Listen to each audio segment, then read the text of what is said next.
be a very good reason why the water pump's not pumping very well. Hi there folks, and welcome to another episode of Michael's Backyard Marina. Today we're going to be focusing on doing some upkeep, some maintenance things, a little bit of looking into some things that I thought could be a little bit problematic a little further down the road on the old 1973 Cobalt. This is a 50-year-old boat with just over 1,000 hours on the motor, according to the hour meter. And we had it out in the lake. You saw part one. If you haven't, go back, watch part one. It's worth it. It's a good video. That's because I'm kind of biased when it comes to that. But we got the old Rad Cobalt. Rad's the letters on the back of the boat. You got to watch the first video if you want to know what those are all about. And we're gonna get after it. I got to pull this Outdrive off. We have a feeling, if you watched the last video, I have a feeling that the impeller on the water pump on the Outdrive isn't pumping quite enough water. And the reason I say that is because when at full speed, high RPMs, getting up there, 3,000, 4,000 RPMs, I can keep the water temperature at about 170 or 160, but 170 was where it was running. Then when you shut her down and you're just kind of motoring around, that thing should be pumping a lot of water and just bringing that engine temperature on down with that lake water. And it would shoot up to about 200. And after a minute or two of idling, it would start slowly creeping back down. So there's two things I'm guessing it could be. This is the first. I'm so proud of this. And I'm so proud to be an owner of this boat and be the caretaker for the next couple generations. I hope I can make it that long. Of a inline 6 Mercruiser, 165 horse. We're gonna pull that thermostat out. We're gonna do a thermostat and a pump. That should be the two major, what I would call major things that would cause it to run that warm. So after we get it pumping right, we're gonna get a garden hose on here, or after I change the thermostat and the pump, hopefully I'll visibly be able to see the problem.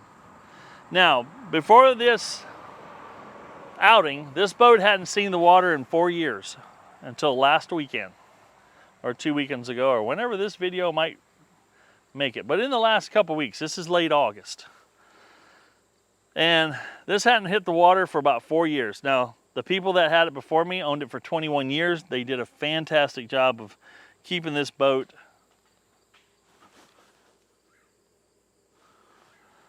old hickory nuts fall down on the roof back there. It's neat. It's just neat. This time of year they start falling on a regular basis. But they were the great caretakers of this boat. They did a fantastic job. I don't let anything I say go against the Smiths. We're calling them Mr. and Miss Smith for anonymity. I don't want to take anything away from what they did. So please, if I show some things that I'm working and correcting, it wasn't due to their neglect. They did a fantastic job of preserving this boat. I mean, this boat is officially, it's August, come on, almost September. And this is a 1973, and we're only, 1/4 away from being 2023. So this is a 50-year-old boat, and it's still boating. And it's still got good solid floors. There's some other features I want to show you about this boat that can be a little bit, maybe not, it's not unique to the Cobalt, but it is a good feature this Cobalt has, and can be some of the reason why it's still around and not heading to the junkyard like a few of these other boats that I'm, I got some donor boats that are donating some, heartbeats here, taking an Outdrive, taking a motor out, some controls, some wiring harnesses, and the only thing left after that's good about them is the trailer, and we'll go take these boats and they're gone. This boat is a long ways from ever hitting a junkyard, or I shouldn't say a junkyard, to the dump. This boat will be around for my generation, and whoever that I find that's going to be the next caretaker for the boat, like the previous owners and myself. So this is going to have to go to a boat person that loves boats, has passion for boats like I do. All right. Let's get on the back of this thing and see if we can pull this Outdrive out. I'm going to show you how I'm going to do it.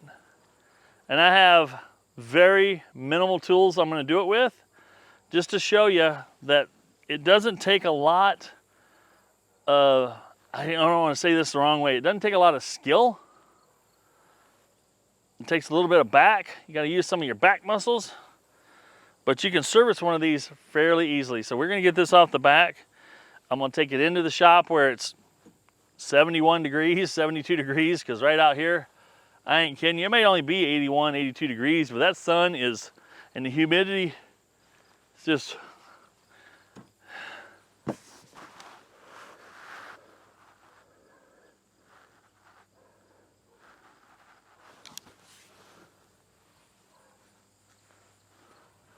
blacked out for a minute there. Humidity is just something else.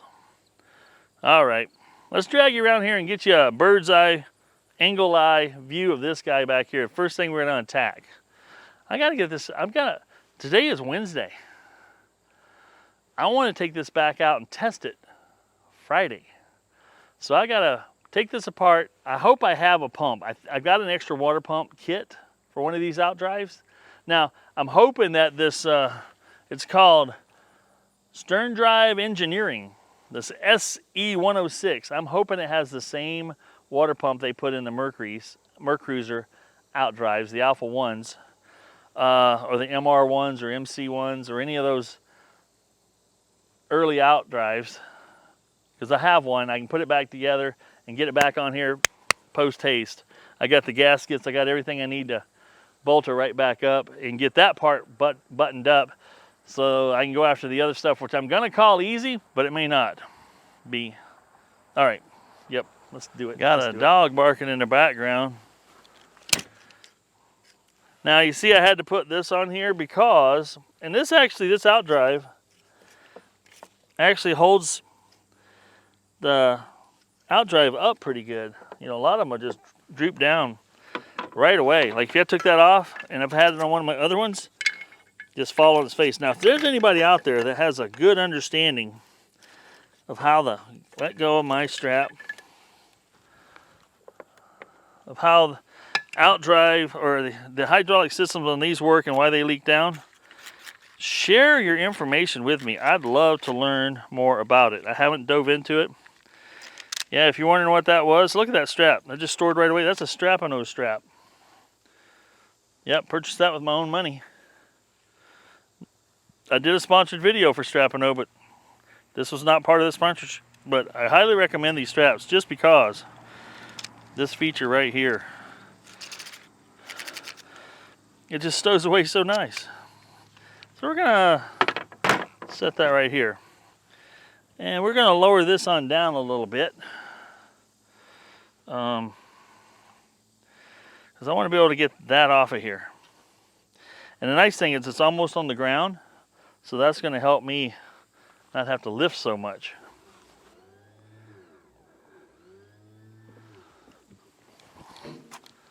All right, that's right there, almost on the ground, on grass. It's protected. It's not going to hurt anything. I'm going to go ahead and we just need to put this in forward gear. You always want to put it in forward before you pull this off. Very important. I'll show you why later. So you put it in forward gear.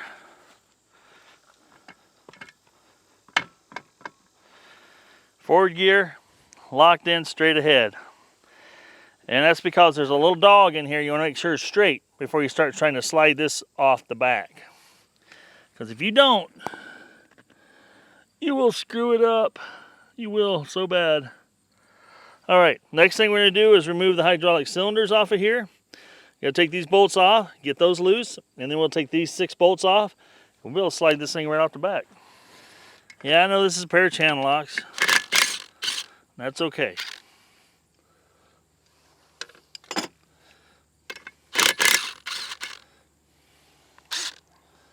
I thought it was going to spin more than that.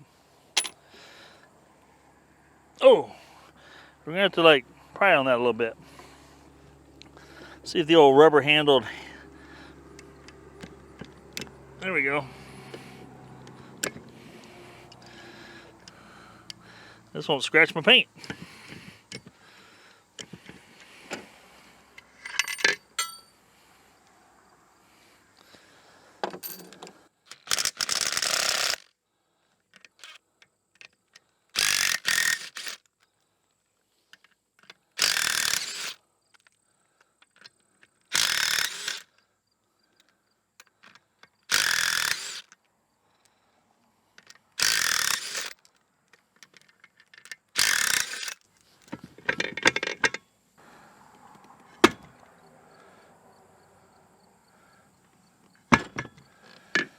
Now you see what I did there? I actually took the front end, lowered it down some more so this would hang, so I could use that shock factor to get those off, to get that to let go for me.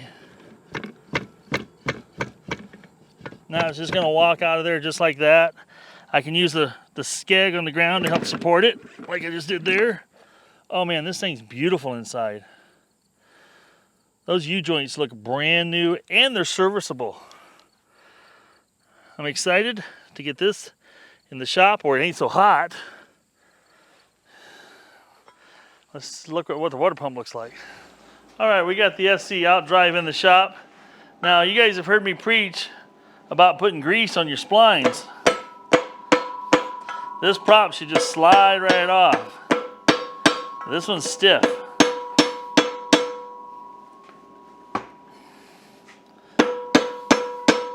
Fortunately, it's not completely stuck.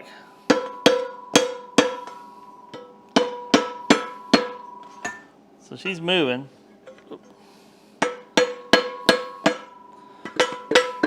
Don't want to bend this prop up. There she comes, finally. That's just a little stiff. A little stiffer than it should have been. It's covered in something. Yeah, that looks like, I don't know, that looks like was grease. This is a Michigan wheel prop, it looks like. I want to see what the pitch is. We got the oil drained out and my suspicions were correct. There was a lot of black residue in there because I'm going to show you this oil. Look how dark that is. And that's a very light colored oil when it's put in there. So by me putting the oil the gear oil I put in there and running it for a couple hours and then draining it again has helped flushing all the nasty out of it. Now we've talked about the price of these things. These aren't cheap. That's why it's well worth the money. Oh, now it goes to drip some more. It's well worth the money to spend the effort to change the oil once or twice if you have any suspicions whatsoever.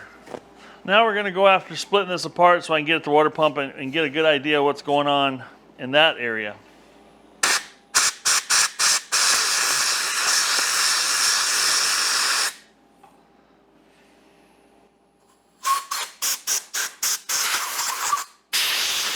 First thing we're going to do is take, this has got an 8mm socket head cap screw in there, typically. But I'm not sure what SC did here. Apparently this one's 3/8. So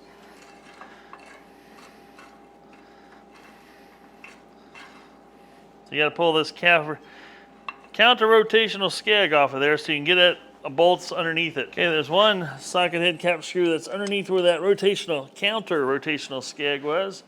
We got to take that one out. And it turns out it's an 8mm socket head cap screw on this stern drive engineering model. Get that out of there. And in front of that is two more nuts. Like maybe 9/16. Nope, they're bigger. Appears that they're 2 5/8.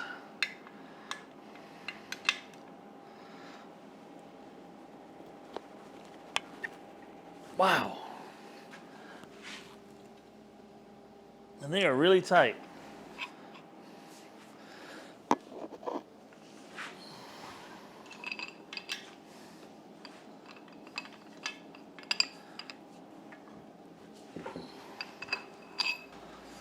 There's one more up front here, and then we'll do the two on the sides here last.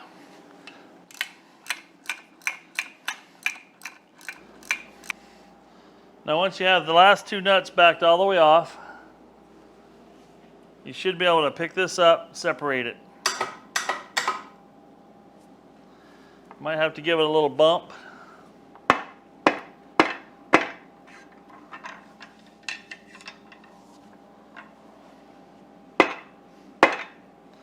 She's separating. Now I had a little bit of resistance of this wanting to come apart due to this right here. This is your shift shaft spline. That's a little foot, brass like foot. I'll show you that later on. It was hanging up, and that's why I like to put plenty of grease on this and on this to make sure everything comes apart freely. It doesn't hurt. Now, I want to point out something. I'm going to zoom in right here. This is one of the most important parts to get right on this, as well as other things. There's an O-ring that goes right here. Now this had some sealant around it, and I'm not sure why, but you want to make sure we clean out all this. It's like some little thin, I don't know what you want to call it, but we want to make sure that's clear. This is how oil, the gear oil, gets from the bottom of the unit to the top of the unit through here and seals it up so that it doesn't leak or let water into things. So, and this looks like back here, dun, dun, dun.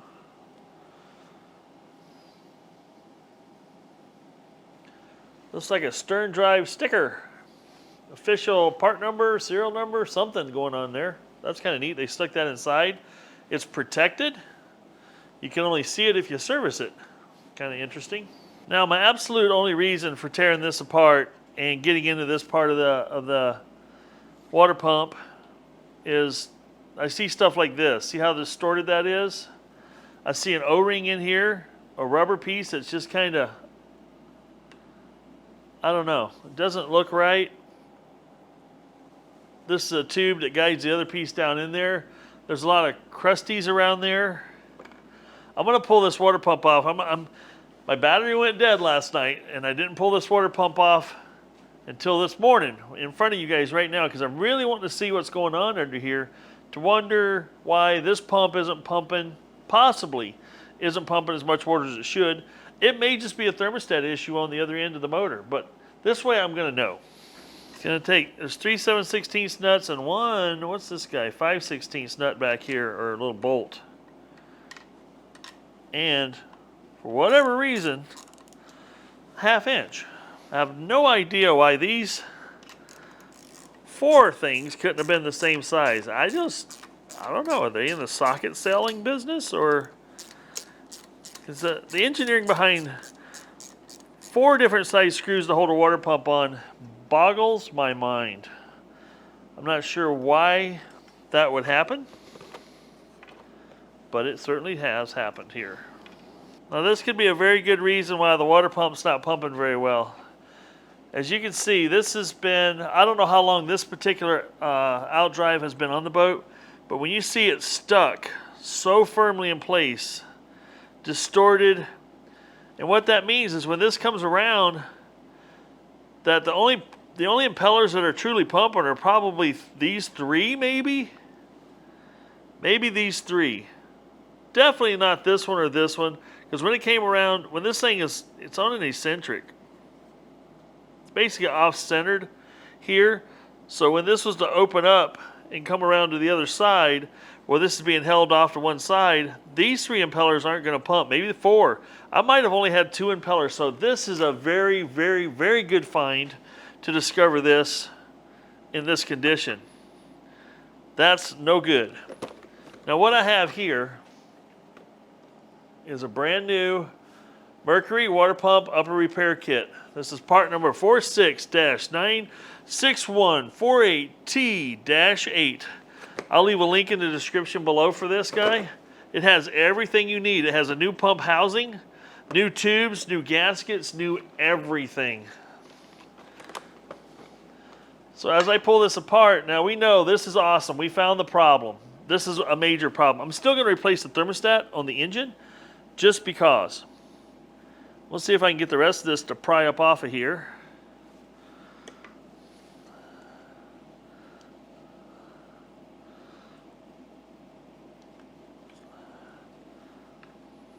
And this is precisely why you're going to service this. You know, it's a good idea to pull this apart at least once every, I'm going to say 2 years. I have gone as much as 4 years without servicing the pump. But, you know, the rubber, it gets old and tired. And we don't know if this was a result of starting it up without a muff at some point in time, but it's just holding the shape way wrong. All right, I am thrilled to see that. I am glad I waited to do it when I had the video camera rolling. Oops, you know, this will come off a lot easier if you remove the key. Yep, comes off a lot easier.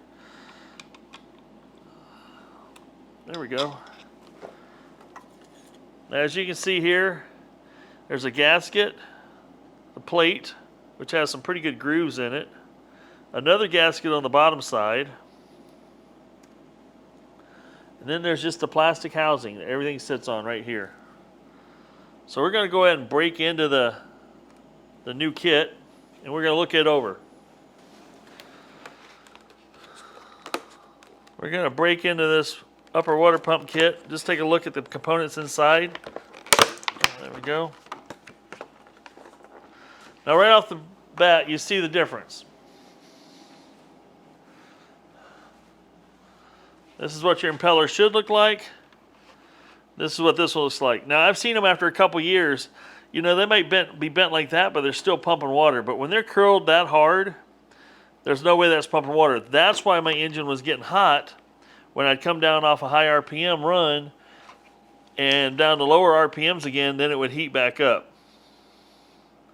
This is nice and pliable, brandy new. New housing, brand new housing for everything to fit into nice and beautifully.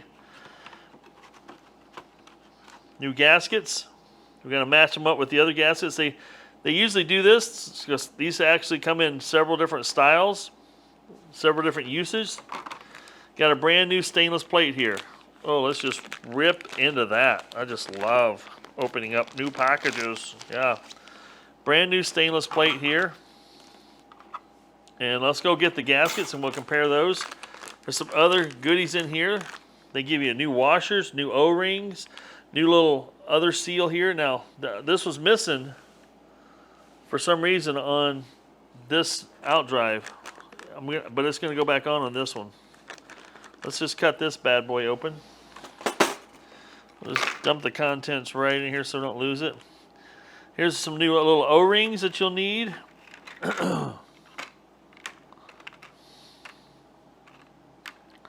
These literally come to fit multiple different. Here's a new key. This would be a new pin if you needed it. This is a really cool feature in this one that most of you won't think about. On your plugs, that's where you fill and drain your oil, they give you brand new gaskets for that. Use them. Use them. New screw, in case you needed it. Lots of little extras. That's why this kit is a good kit. Now, as you can see here on the old stuff, it's using the two gaskets that have the square. So you can see that, let's look at it here. There's two gaskets here.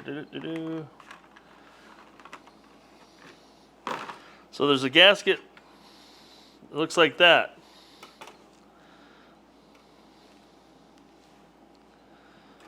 That goes on the bottom. Now it's hard to get these in wrong because they do have locating pins. And then the second gasket, see, not that one.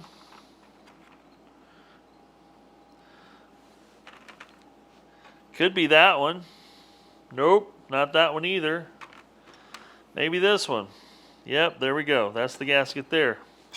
That was on top here, and there again, these locating pin holes will keep you locating them properly. So just like that, we've got our gasket set the way it needs to be that we'll stack back in there just the way it came apart. Like I said, we got a brand new tube. We won't use these two gaskets. There won't be any use for any of these O-rings at this moment in time, but some of them do take it. No need for this guy. And definitely we'll use this red guy here, maybe the screw, and I'll show you where this should have been. And just as it came apart, top gasket. Be careful not to tear it. And don't use any sealant with these gaskets, guys. Let the gasket do its job here. You don't need sealant. See, there's a locating pin right here. There's one up front here that's probably blocked by the shaft from your view. Then we've got this guy here, new plate, top gasket.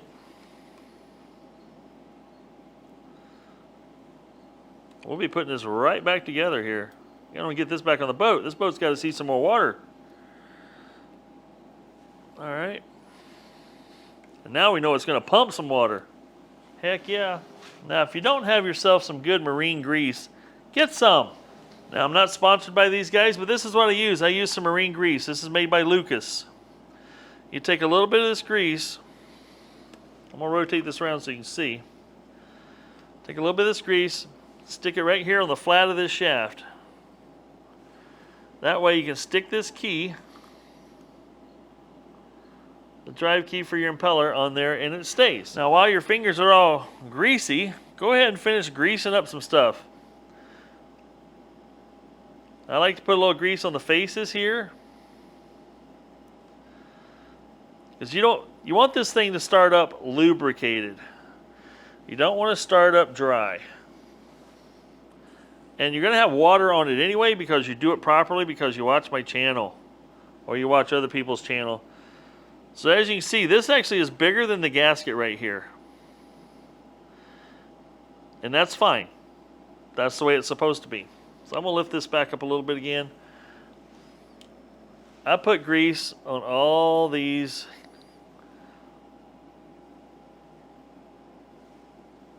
impeller blades. And we'll put grease on this surface as well. Now your new housing has the a rubber seal already installed in here. We're going to go ahead and put a little bit of grease in there. What that's going to do is let that tube that fits down in here get a nice clean start and go in and seat with ease. All right.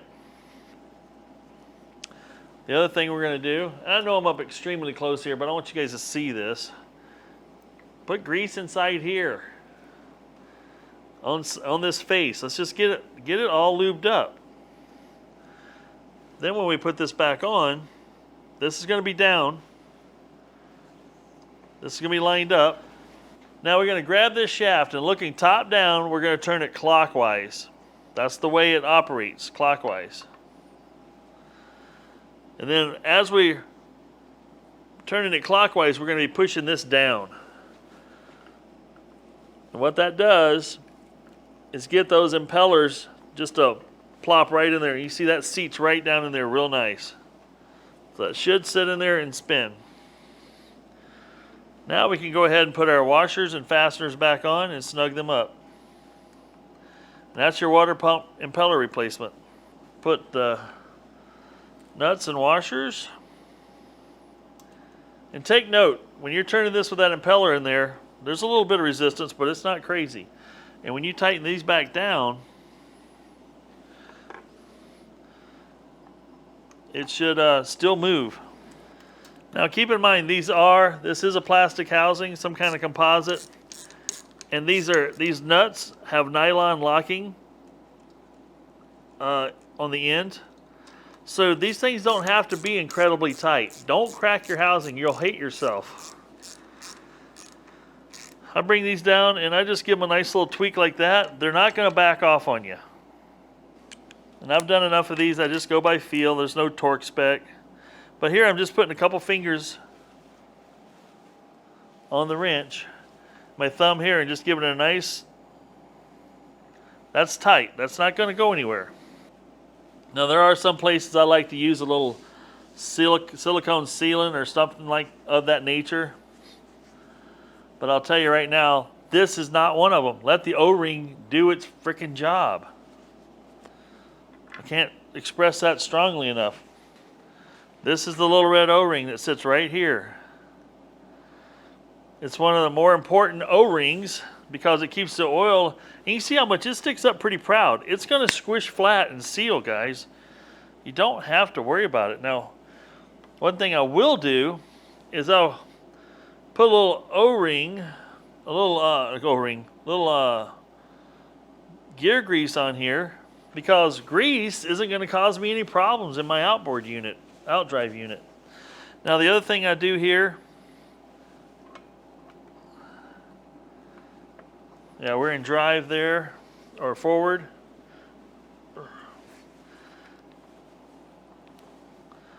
Well, I can really feel that impeller working in there. That thing's going to create so much more water pumpage.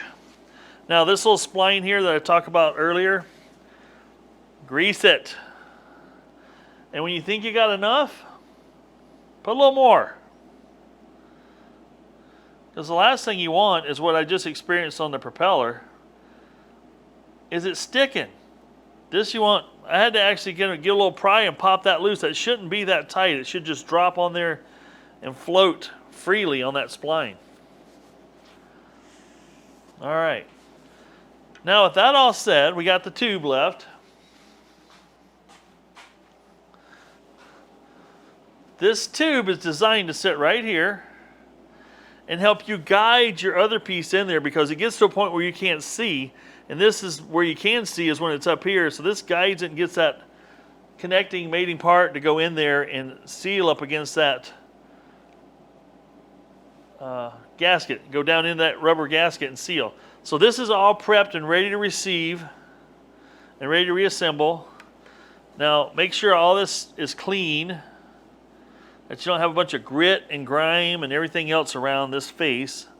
You do it on this part and the other part, because all you're going to do is tighten all that grit down in your metal. And let's face it, you want to keep this lasting on you a long time. Now all these bolts are stainless that are usually used on this type of equipment. You can use a little never seize, or you can use a little grease. This is on the skeg. If you're going to do that, now's the time to do it, because once you put the top half back on it, you can't get to that except through the access hole. Now while you've got this suspended in the air, I took brake cleaner and I cleaned this off and I flushed out that spline that was all sticky. Now I'll take my little wire wheel here. This is a perfect time to go ahead and clean off any, see that dust flying off there, that oxidation that's from the aluminum housing. Go ahead and clean that off.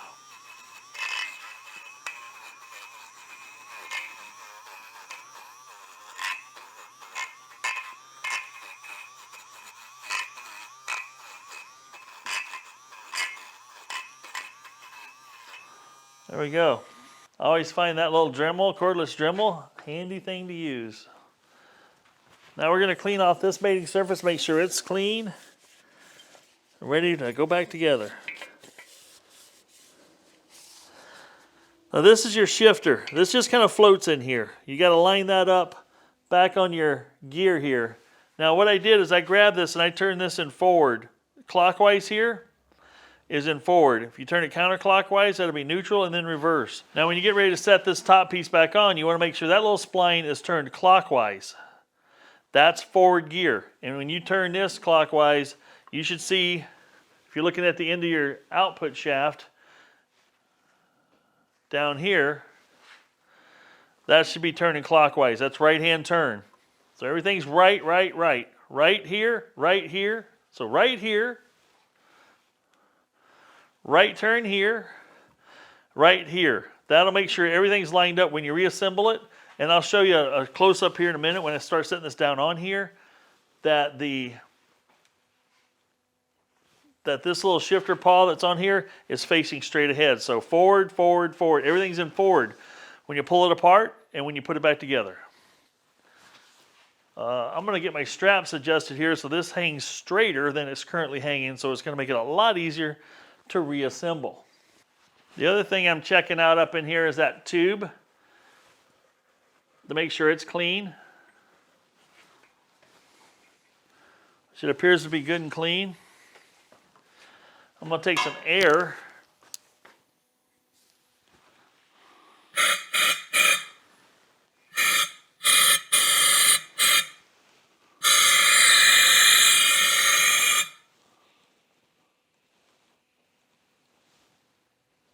That feels pretty good. Air's passing through, no restrictions. So we're going to eliminate that as a problem. We already know that the impeller was definitely a problem. Also going to show you something else on the other side here that somebody, wow. Somebody did wrong. Okay. All right. It's a good thing I got into this because we're discovering a few things that need to be corrected. Slight mistakes, but needed to be corrected. Now we're getting ready to set this back on. It always helps to have this little hoist I've got in here. Really makes life a lot easier because you can actually watch things sneak up on things. We're going to put grease, marine grade grease here again, all up on these splines. It all helps things go back together a little bit easier. And when you go to service it next time, it'll keep it from sticking. Now, things we're going to watch for. We got to get the little shifter paw down on here in the right spot. We got to get this tube going down in here in the right spot. We got to make sure this O-ring doesn't disappear on us while we're putting it together. We may have to, and the reason we've got it in gear is we may have to actually rotate. Well, I can't. What's going on here?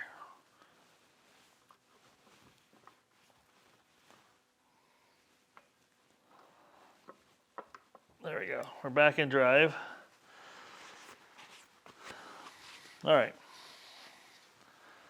Now everything's cleaned on all the surfaces. We're ready to set this back in. Okay, now I'm sitting down here well below everything here so I can see up in here. And basically we're gonna start just dropping it down.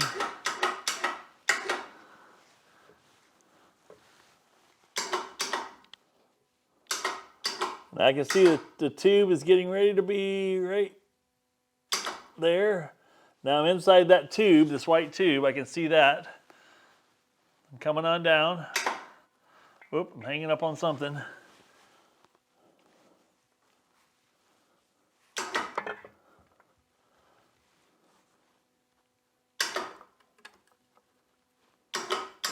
There we go, we're hanging up on that tube a little bit. There, we got the bolts starting to line up.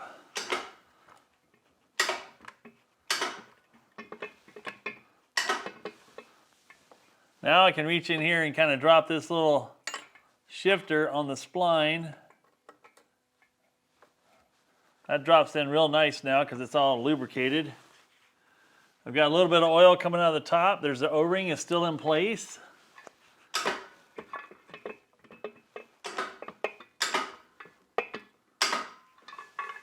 Now the spline might be hanging it up right here. There we go. I just rotated this out input shaft a little bit.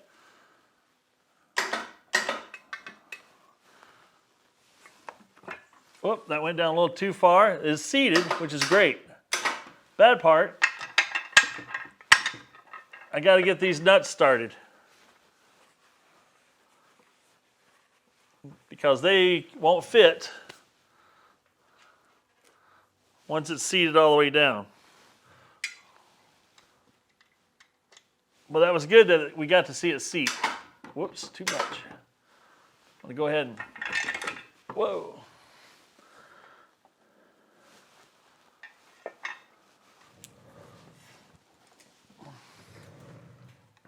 So this is going together really nicely.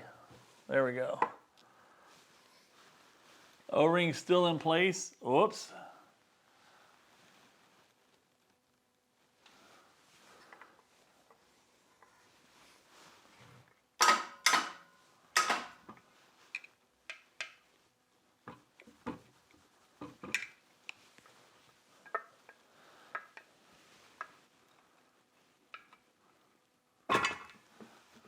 The O-ring popped out when I lifted it back up, it popped out a spot. When I lifted this back up, the O-ring stuck to the top half and slid a little bit. That's why you got to be very, very careful with that. As soon as you don't do that, you won't get oil back up to the top end. Now we're dropping it down just enough that I can get these two nuts started. One on each side. There we go. And if you try to do this by lifting it, muscling it around, oh, good luck to you. It's nice to have a little cherry picker, a ratchet strap, something that you can lift it up with just to make your life a little bit easier. Everything seems to be in the right spot.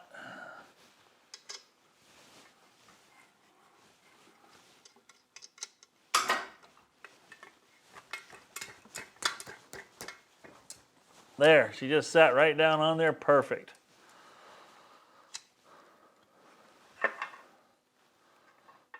Now we can put all the fasteners back in place.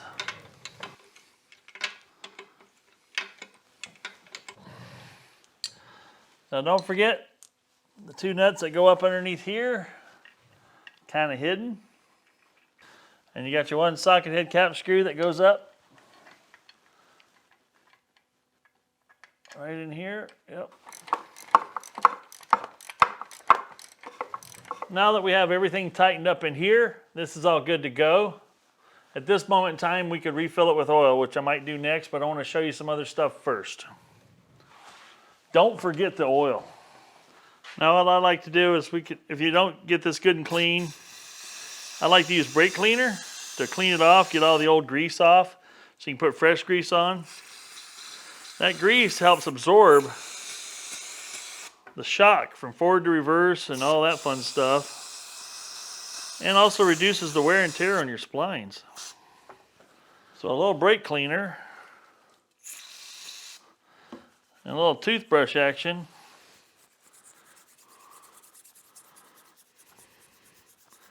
keeps them fresh and clean. And then you can I won't put grease back on this so I'm ready to install, so I don't get it all over me while I'm trying to handle this thing.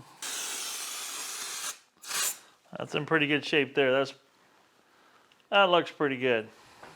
Now is another great time. If you have serviceable U-joints, this is the perfect time to get in here and grease them. We got the inner one greased.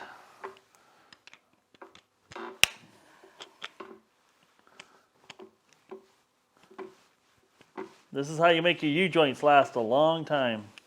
All right. We got grease coming out of them. Perfect. All 4 bearing caps took grease. I'm going to go ahead and just kind of take your finger and clean up the excess. All that's going to do is get inside your boot and make a nasty gummy mess out of your boot. There again, I use marine grade grease there as well, so if water ever did get in there, it might actually let it survive. All right, that's all greased and serviced. It's a beautiful looking joint, no rust, no anything. This thing was sealed up really, really well. The next order of business is making sure this face here is clean. Now I want to see if I can get this around here and show you. See if I can get you in the camera shot here.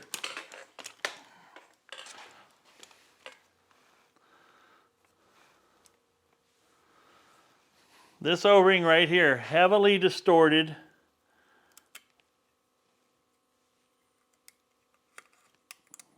Paint coming off the Outdrive part. Get that paint removed off of this area. But that would cause it to seal poorly, and you don't want that. So we're going to go ahead and make sure this is cleaned off. So the next O-ring that we put in here will also seal.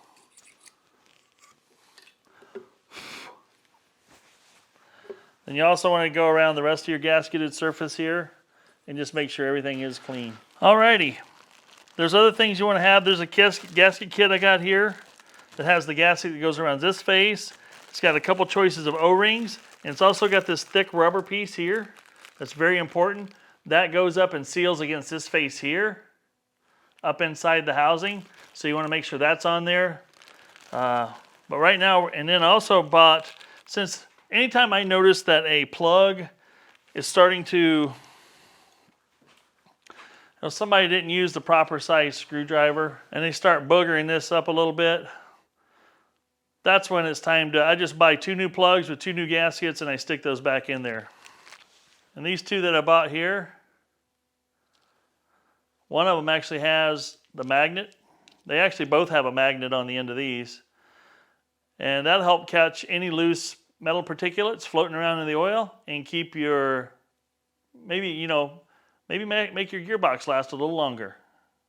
So you're not running that back through the gears again. Now you want to make sure you pick the old gasket out of here. You don't want to stack gaskets, that's problematic. Now it also doesn't hurt to go ahead and test fit your new oil plugs. Just make sure that they They fit like you're expecting them to fit. Now I went ahead and test fit the bottom one. The O-ring or the gasket stayed in there, which is fine. Looks like it fits and everything works good. Looks like I got a good set of plugs. Now I've got a little, this is off my impact driver. This is a nice big, fits that square perfectly in there, the slot, screwdriver slot perfectly. Won't cause me any troubles. I use it for also removing it. Got that impact driver set from Harbor Freight, and I do not regret it. It's been a good impact driver so far. All right, it's time to start pumping some oil in here. I know this takes about 36 ounces, or maybe a little more. I'm trying to remember now. This only has like an ounce left in it, so I'm gonna start off with a new container. And I'll go ahead and open up my second container so it's ready to go. So now we'll pump it till it comes out of this hole up here, and then we'll know it's full. There's 32 ounces. Now we'll switch to a new container. All right, there's 32 ounces in there. Let's see what it takes to make it come out the top. Oh, there it comes pouring out of the top. That's plenty. So this shows about 24 ounces from 32, that's 8. So it's 40 ounces is roughly what these hold. Now, we're gonna go ahead and put this plug back in the bottom. There we go. She's all full of lube, ready for action. Just gotta get it back on the boat now. All right, we got a little bit of prep work to do here before we stick all this back together. First thing I wanna do is make sure this gasket fits as it should. It looks like it lays in there just perfect. As it should. The second thing I'm going to do is in this other little package, there's this big giant O-ring that'll go around the Outdrive. We'll set that here for now. But then they give you a handful of other O-rings here. And these O-rings go right, one of them goes right in here. There you go. Fits right in this little groove on this face here. Very important that it fits. You don't want one too small, you don't want one too large. It won't work out well for you if you do that. What I'm going to do now is take a little bit of marine grease and I'm going to put it in this little groove. What that's going to help me do is it's going to hold that gasket or that O-ring right in its proper location. So that O-ring does not fall out while I'm shaking and bouncing and moving this thing around. That will stay put. Very important. You don't want to miss that. You don't want this water going up into here, because if it does, it will start ruining things quickly. Now this has a little, underneath here has a little upcut and downcut that the gasket does not have. And this area allows the little shift paw that we made sure was pointing straight ahead. It has clearance to get in here without the gasket manipulating it in any way. So we're just going to remove that little bit of extra there that lines it up with the housing itself. I'm just doing that with my utility knife. Real easy. Just a clean little notch out right there. There we go. Now's the time to go ahead and put a little bit of lube on some of this stuff. It's not going to hurt a thing. There again, some more marine grease. Then I'm also going to put some grease right inside here. Because back in the back there's a shoulder that this other bigger O-ring is going to sit up against. And I want that to be able to slide in there, which it should. But I don't want it to catch, twist, or roll while it's sliding back in there. So this is going to help that happen. Last but not least, we're going to put grease all over the spline on the Outdrive. I want to grease this up and the O-rings. Now, these O-rings look like to be in very fantastically good shape. I'm not going to mess with them. Normally I would change them out, but these look really, really good.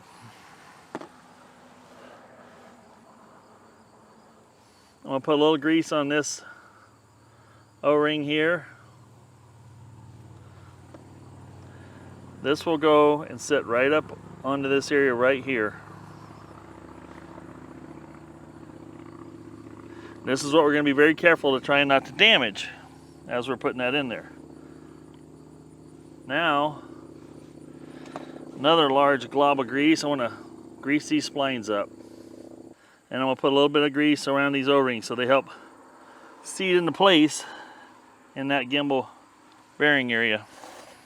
Now the most painstaking part of this whole process for me, when I don't have a way to pick these up, is the lifting and putting it up into place without doing any other damage to any of the other O-rings.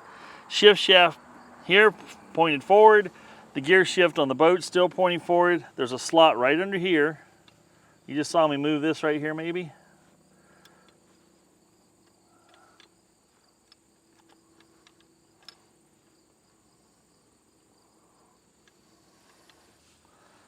That should be facing forward. All that like that. This is where I get real messy real quick. I'm going to guide the shaft up into that gimbal bearing. And let's see if we can make it happen. This is easier with two people, I'll guarantee it. But I've just got me today, so I'm going to do the best I can here.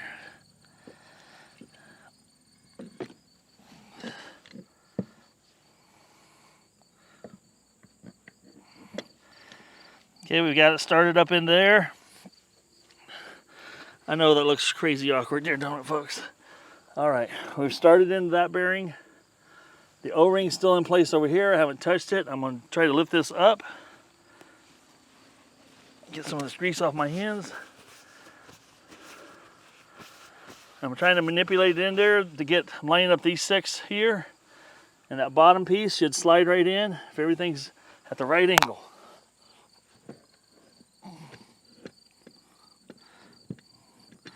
So far, so good.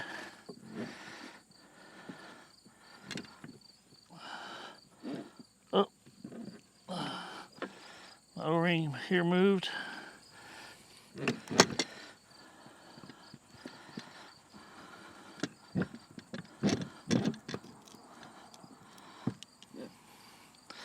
Everything looks so good so far. O-ring's still in place.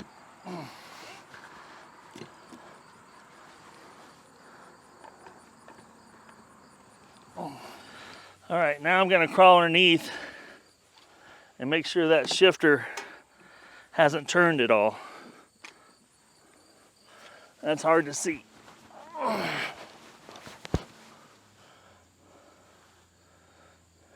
That looks like it's straight in line right now. That's good. All right. Everything looks like it's lined up. The only thing that would be a hold up now is getting the engine spline to drop in. That's the worst part because I can't turn that shaft, otherwise it messes with my other piece. I'm gonna see if I can move the motor a little bit to get that to drop in. Come on, baby, just go. A little more.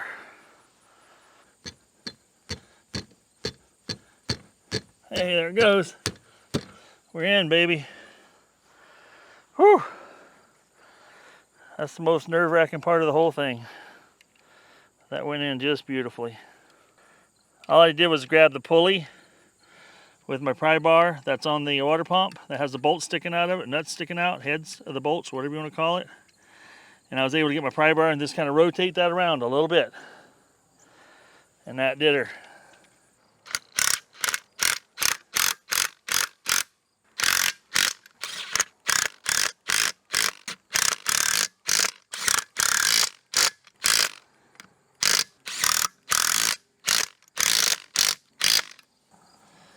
Seems to fit pretty good. Now, I don't ugga-dugga these down crazy tight, but I will put my wrench on it just to get a feel on it.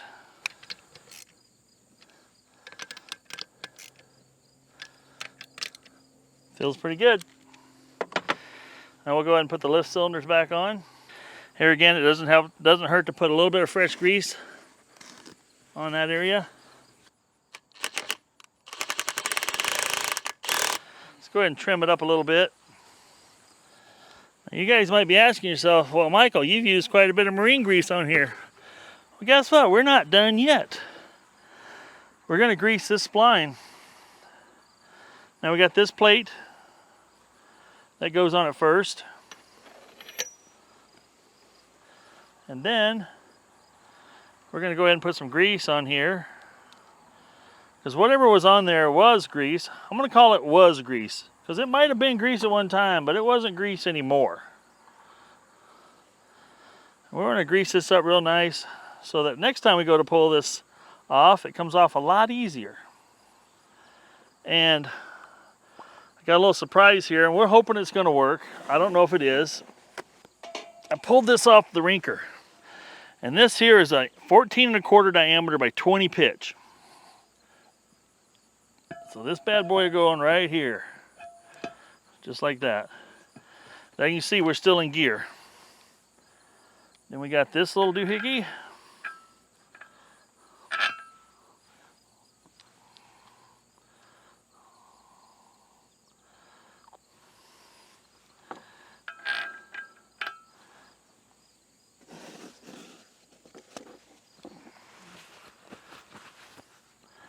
Then we got this nut. Now this nut looks unique, and I want to tell you why. Because it's a locking nut.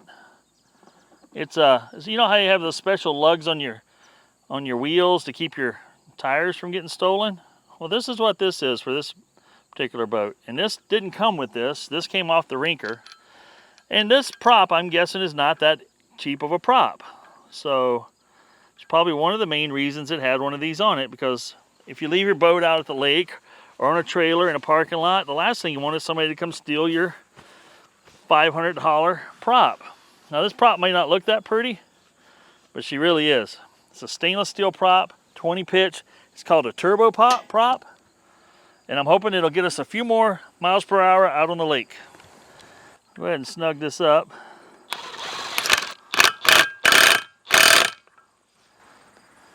Well, that's not gonna miss this. Looks like I may have to make a little adjustment on that. That's not a problem. Bring my little Sharpie out here so I can kind of get an idea where this is going to be hitting. We'll make clearance there.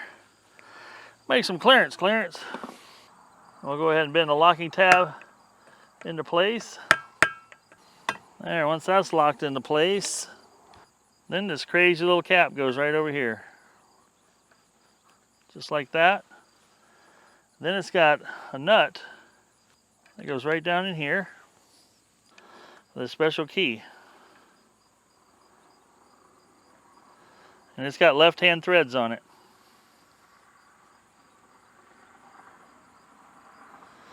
And what this does is trap this into place with a special,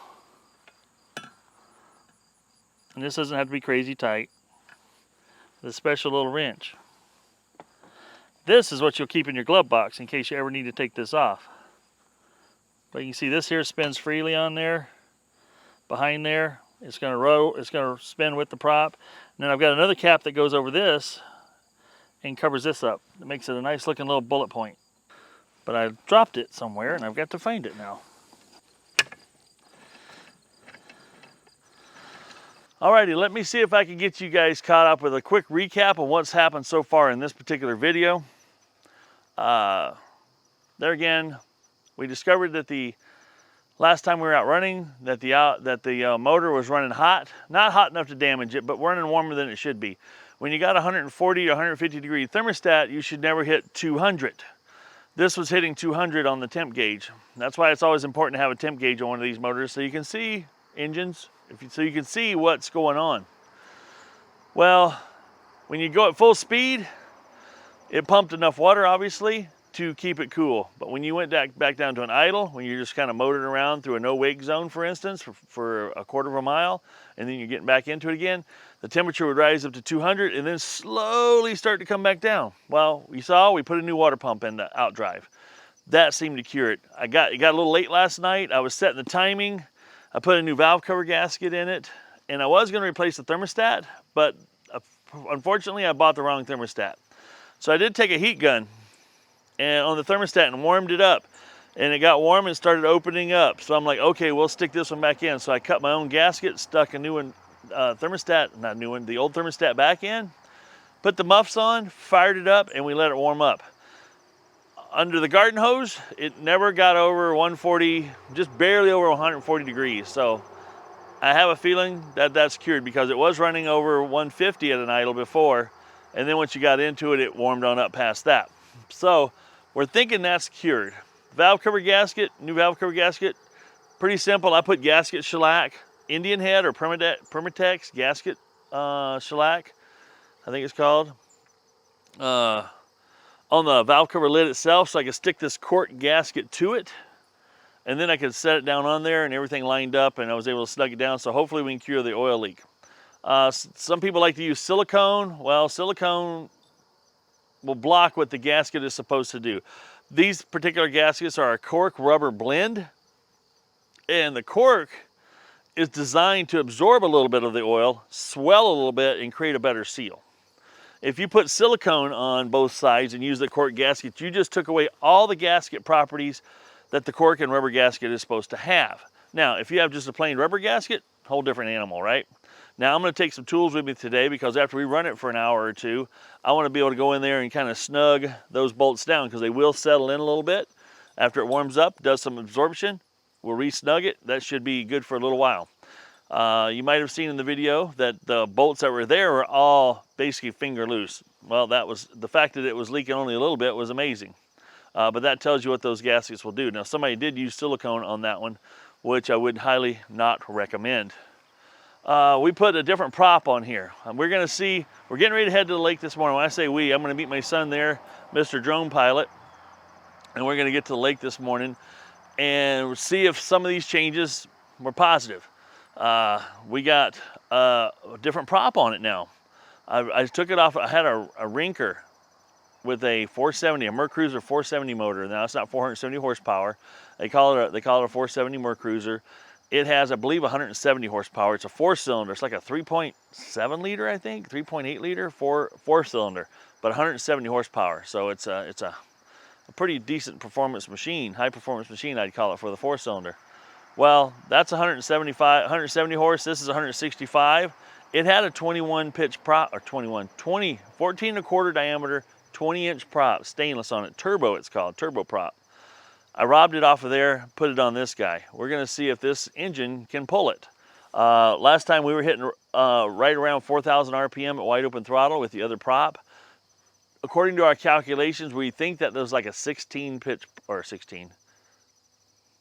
16? No, 17. I think we calculated that was a 17 pitch prop on there, which that's fine. It did great it gave us a good hole shot, got us up on plane, hit 35 miles an hour if I trimmed it out just perfectly. Well, what we're gonna do is maybe not get a good hole shot, but might be gain a higher top speed. We will drop some of the RPMs down a little bit, is what I'm guessing. It may not have enough horsepower to hit full 4,000 RPM with that prop. But we're experimenting. We'll see how it goes. What else we've done here? I have not changed the oil in it yet. The oil that was in it was really clean. Now it looks a little dirtier. So today, probably what I'll end up doing is running it today, get it back home, warm it up again once we're home, and then I'll pull the seats out and get an oil pan in there and get it drained and change it and put me a nice Wix oil filter in there. Other than that, this boat is not done to my taste, but we're gonna work on it now. Once we got the engine and all the outdrive sorted out and performing like I want it to, then it's time to pay attention to the rest of it. I do have an 8-foot Bimini. We'll do a video on that later on, maybe as a midweek type of video. But this has got a gray Bimini that's only like a 5-footer. I like big Biminis and I cannot lie. I got an 8-foot Bimini that I'm getting for it. It's red. And we're gonna put that on there because I like as much sun coverage as possible. I get enough sunshine just outside, moving around, mowing and doing things outside. I don't need to sit on a lake and get completely cooked. So, well, let's head to the lake. We'll see you on the other side.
All right, made it to the lake.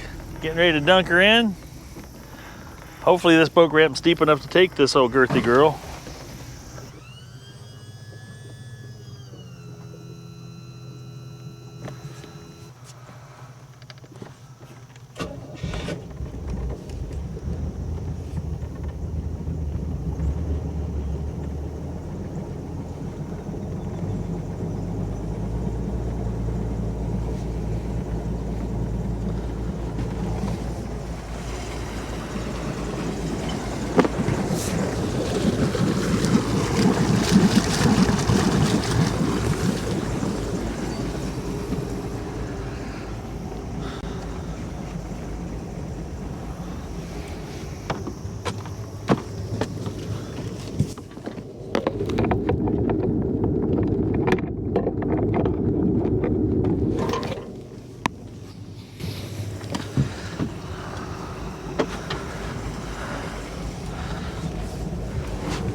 All righty.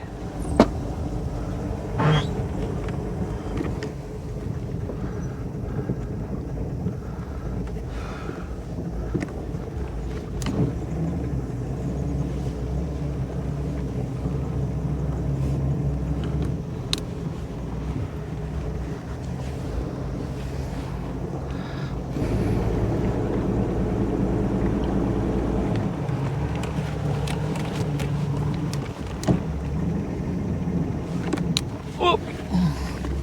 Hang on.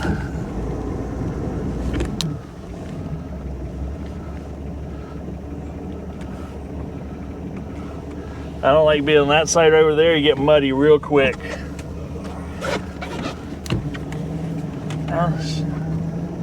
Shifted good. Well, the prop works good in low RPMs. I'm just thinking too, with the higher pitch, you're gonna be idling at like 8 miles an hour now. Well, I guess you did lower the RPM. Because the first time we went through, it was idling at 5 miles an hour. Yeah. But then you lowered the RPM by a couple hundred. I got it down.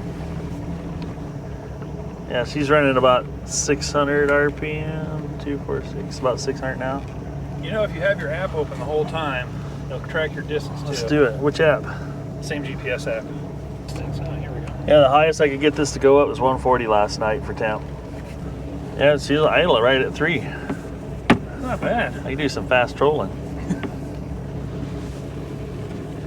This engine just runs like a sewing machine. It's so quiet, so smooth. Put a new valve cover gasket on it. Yeah, see now we're idling 140 degrees. It's up to 10. Just like that, we jumped to 5. This thing's gonna fly. I'm hoping it's got enough ponies to get it done. It does seem to be running just a little bit better. We'll see timing wise. A little more sluggish. It still planes out. I think we're in for a treat.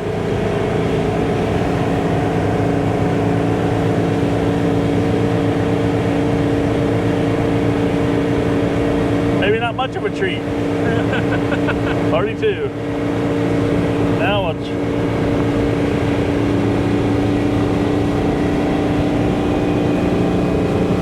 Look, steering doesn't pull. I got that thing adjusted.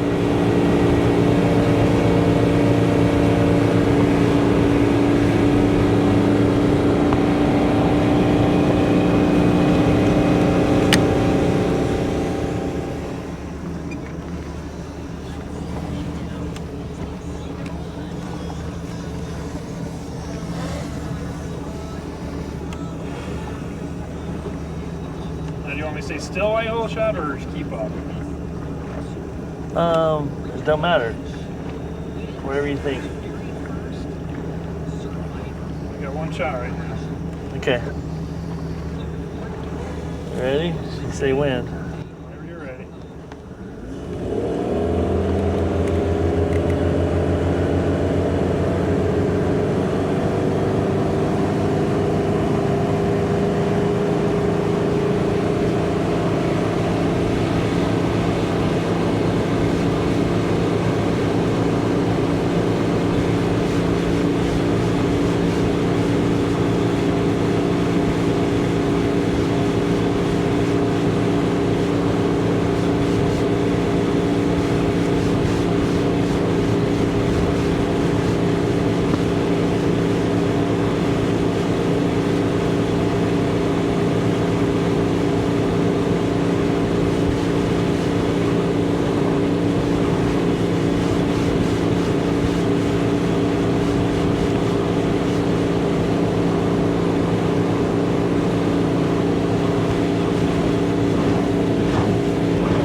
big difference.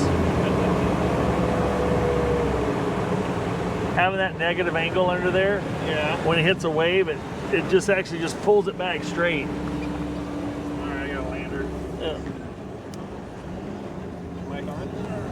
Yeah.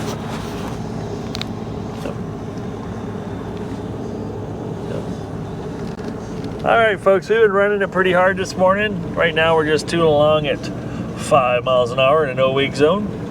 We've covered 16.86 miles this morning. Let's see if I can get you an angle here. You can see the temperature gauge. We've been running it pretty hard. It hasn't gone over 150, so that definitely, you know, that pump on the Outdrive was definitely shot, as you saw in the pictures earlier.